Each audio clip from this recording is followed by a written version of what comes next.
I'm not even gonna do an intro. I'm not even gonna bother with one. I hope everything's connected. I have no idea. I hope everything's fine. Hopefully I actually stay live. I don't know what's going on. The way this crashed 3 times, I think both YouTube and OBS does not want me playing this game. Like, what is this? Hold on.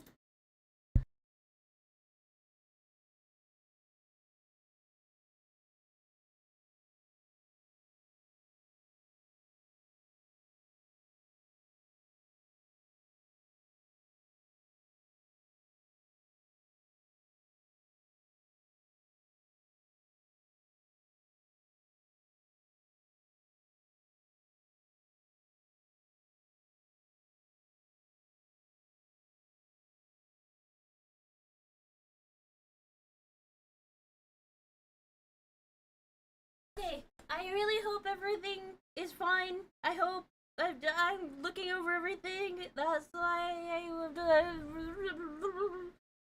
everything's okay. I've been stuck in this one scene for how long? Like this this is actually tragic. What's going on? What did I do? Quad, I was the way this I really don't what the heck is going on? I'm not gonna bother. Well, I'm gonna have to delete like how many? I have like 3 streams.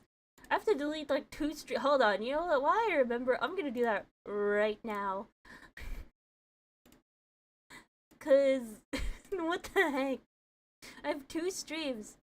2 freaking streams I have to delete. Well, okay, maybe not the first part, but this one. We could delete that one. I understand. Cause what the heck is this? If this crashes a 3rd time, I'm just gonna say that's it. It does not want me. It does not want me playing this game. You know?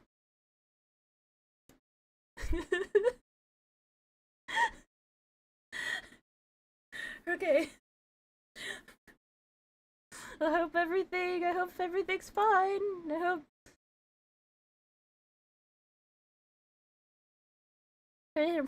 whatever. Her heart might have been pumping fit to burst at the base of her throat, but her legs were weak despite the excess blood which filled her. Her hand in Henny's felt cold and clammy.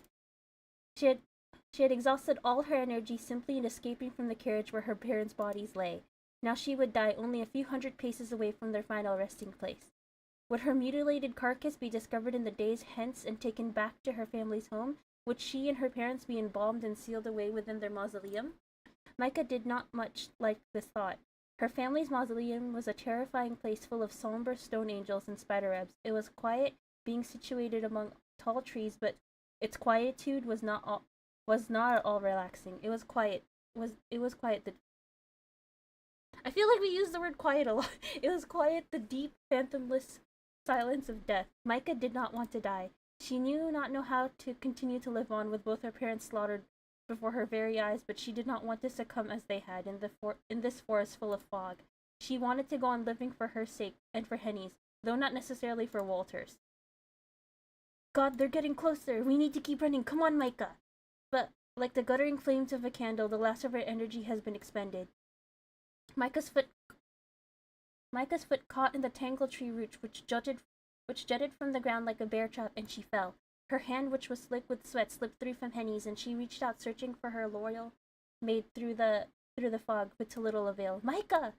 Henny's voice echoed in Micah's ear, shrill and frantic. Micah's heart juttered in her chest, as hard as though meaning to stop altogether, but it did little good. Her head smacked against the ground with a dull, anticlimactic thud. I don't know, anticlimactic or anticlimactic? Micah's teeth bit against her tongue, and she tasted copper. Ugh, I hate that. Her vision swam. Micah, oh God, Micah, get up. Please get up. She's gone. She's dead. And then the game just ends here. And then everything went black. Act 1, The Night That Never Ended. Okay, I will say, when I first played this, I genuinely thought as soon as we woke up, we were gonna see the white-haired girl as soon as we woke up in the prison. But it didn't happen. What?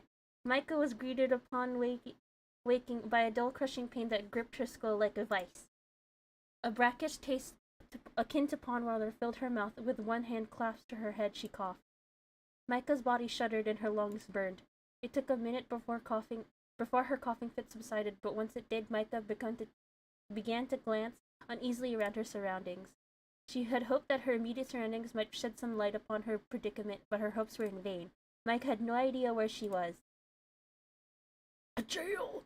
The floor upon which she was sitting, but why was she sitting on the floor of all things, was made of stone, which was hard and cold and uncompromising.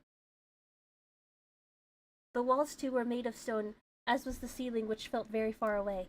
A wooden cot was pushed up against one of the walls, but it was so steeped in shadows that Micah could scarcely make it out. There was a chamber pot lying by the cot, which she did not care to examine too closely, but its rim and sides were stained with caked-on filth. A truly unpleasant odor exuded from the chamber pot, which made Micah's eyes sting. Ew! It was unfortunate she had no immediate desire to relieve herself, for she had no wish to use this commode. Commode? A quick examination of the room, though really it was more like a cell, showed Micah that, save for the cot and the chamber pot, it was truly desolate. See, I'm gonna put my thoughts again here, just because it's my stream and I can. It felt like we already kind of went through that, so this, again, feels a little repetitive. There was no other furniture to be seen, no shelves nor cupboards, nor even a proper bed. There was no mirror either, so Micah could not see herself, but perhaps this was a blessing in disguise. Micah doubted she would be at her best, given she was in so much pain. She was so very exhausted. She was so cold she could feel goosebumps rippling across her flesh, and her teeth were chattering badly. Micah wound her arms about her middle and shivered sadly. It was not only the chamber pot that stunk, but the very air of itself was rank, heavy with the stench of unwashed bodies and general decay. This room, no, she was sure that it was a cell, reeked of death. How had she come to such a place? What happened to her? Micah could remember sitting alongside her mother and her father in their carriage as it would bore them through the forest, and then there it was. At this most pivotal of moments, her memories failed her. Micah would recall nothing else. Had her parents been there, they would have given her instructions. They always seemed to know what Micah ought to be doing at any given time. They were not there, and neither was Henny. Micah was all alone. Henny had been with her, Micah was certain before. Before what? Why could she not remember anything? Oh, Micah thought sorrowfully, if she was made of stone, then perhaps her head would not hurt so much. It really did not feel that her skull might... It really did feel that her skull might explode, not from the pain, though the pain still remained, but from the raw, unbridled fear. Micah had often dreamed of stealing away from her parents' home to embark upon a brand new life, unfeathered by expectations, but she had never wished for this. Tears began to trickle down Micah's cheeks in crystalline droplets. They scored tracks in the dirt, which